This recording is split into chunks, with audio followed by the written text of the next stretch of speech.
राजौरी में धंसती जमीन ने लोगों को दहशत में डाल दिया। इस खबर ने लोगों को जोशीमठ की याद दिला दी, जहां 2 साल पहले बड़े पैमाने पर जमीन धंसने की घटना हुई थी। अब राजौरी के काबान इलाके में घरों से लेकर दुकानों तक दरारें आने लगी हैं। दरकती दीवारें, खंडर हो चुके घर, लेंटर से निकले सरिये, मलबे में बदली इमारतें, फटी हुई सड़कें, जमीन में दरारें, सहमे हुए लोग और मौत का मंडराता खतरा। तस्वीरें राजौरी के कालाबन इलाके की है, जहां न घर महफूज हैं, न दुकानें सुरक्षित हैं, न चलने लायक सड़कें बची हैं। लोगों के मन में खौफ है और घरों में आए क्रैक मानून की जिंदगी का हिस्सा बन गए। जमीन धंसने की घटना से खेतों को भारी नुकसान पहुंचा है और स्थानीय लोगों में डर का माहौल है। हम ये कहते हैं बस एडमिनिस्ट्रेशन को कि भाई हमारे साथ इंसाफ करें।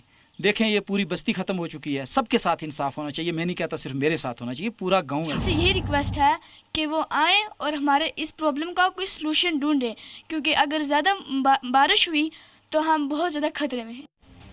डर का आलम यह है कि लोगों को ये नहीं पता कि वो रात को सोएं और सुबह को सही सलामत उठें।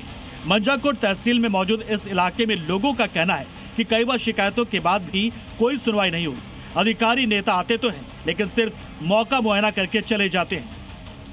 यहाँ पर आप देख सकते हैं कि हाईवे का जो काम लगा हो तो उसके साथ एक सड़क थी जो परसों जो लैंडस्लाइड हुई, लैंड सिंक हुई, उसकी वजह से ये पूरा जो रास्ता है वो यहाँ पर कट चुका है और अब लोगों को कहीं ना कहीं मजबूरन जो है वो पहाड़ी के रास्ते यहाँ पर जाना पड़ रहा है। मानिक, ध्यान से आप कवरेज भी कीजिए और यहाँ पर आप देखिए कि किस तरह से पूरी सड़क जो है वो यहाँ पर कट चुकी है और लगातार जो अब लोगों को कहीं ना कहीं परेशानी का जो सामना है वो यहाँ पर करना पड़ रहा है। सर, ये सड़क कहाँ जाती थी, कितनी पॉपुलेशन आगे है और अब क्या अल्टरनेटिव आप लोग ढूंढें? सर, तकरीबन 10-15 हज़ार पॉपुलेशन है जो संजोट में है। ये सड़क लिंक रोड थी जो ये सीधी जाती थी सर, सुरनकोट को टच करती थी।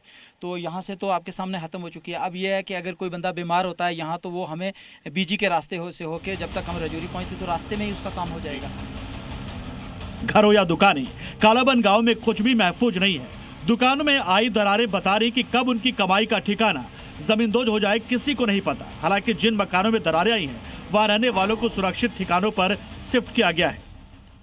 यहाँ पर देख सकते हैं कि लगातार यहाँ पर सड़क खिसकने की वजह से लगातार जो यहाँ पर दुकानें हैं उसको यहाँ पर कितना असर हुआ है। मानिक आपको दिखा रहे हैं कि किस तरह से ये देखिए बड़े बड़े क्रैक्स जो हैं इन दुकानों में डेवलप हो चुके हैं और लगातार ये बढ़ते जा रहे हैं। गैप जो है वो बढ़ता जा रहा है और लोगों का जो व्यवसाय है वो पूरी तरह से उसको भारी नुकसान जो है वो हुआ है। यहाँ पर देखिए मानिक, यहाँ दिखाइए कि किस तरह से बड़े बड़े क्रैक्स पड़ने की वजह से ये पूरा जो यहाँ पर दुकान थी, शॉप थी, वो पूरी तरह से टूट चुकी है। और ये देखिए ये पूरे बड़े बड़े क्रैक्स जो हैं वो यहाँ पर नजर आ रहे हैं। इस दुकान के ओनर भी हैं यहाँ पर, इनसे बातचीत करेंगे कि क्या कुछ हुआ। क्या नाम है सर? मेरा नाम अबरार है। अबरार जी, साथ साथ तस्वीरें भी हमें मानिक दिखाएंगे और आप भी बताइए कि क्या कुछ हुआ साथ साथ। ये जो है रोड जो है ना, रोड के कंस्ट्रक्शन के चलते जो है ना NH 144A के चलते यहाँ पे जो है ना ये क्रैक्स पड़े हैं और ये पीछे दुकान पे तो काफ़ी सारा नुकसान हुआ है। साथ में दुकानें हैं, 3 दुकान, हम 3 भाई थे, 3 अनएम्प्लॉयड हैं और इन्हीं दुकानों से बेसिक लेवल हमारा यही है।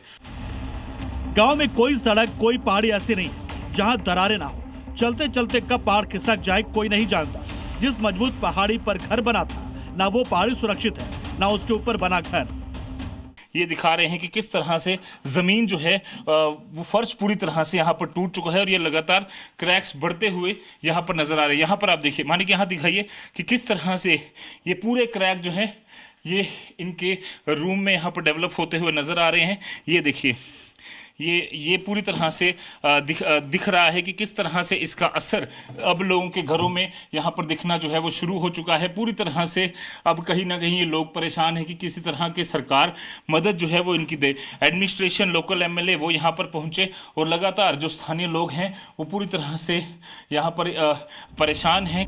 स्थानीय लोगों का आरोप है कि समस्या नेशनल हाईवे 144A पर निर्माण के बाद से शुरू हुई है। कई जगह पर पहाड़ों की कटिंग हो गई, जिसके बाद से ही जमीन धंसने की शिकायतें सामने आने लगी।